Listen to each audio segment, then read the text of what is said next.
ముందు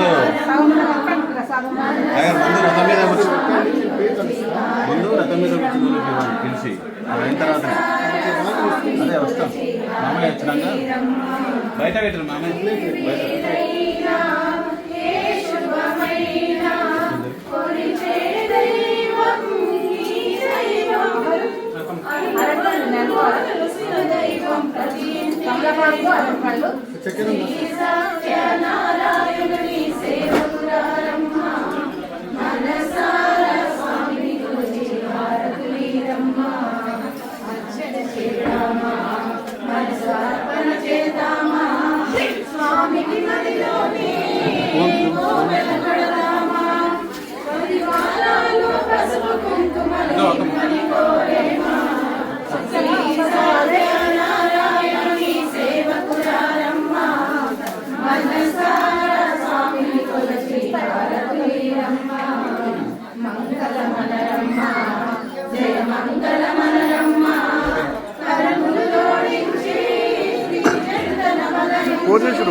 తీసుకున్నాను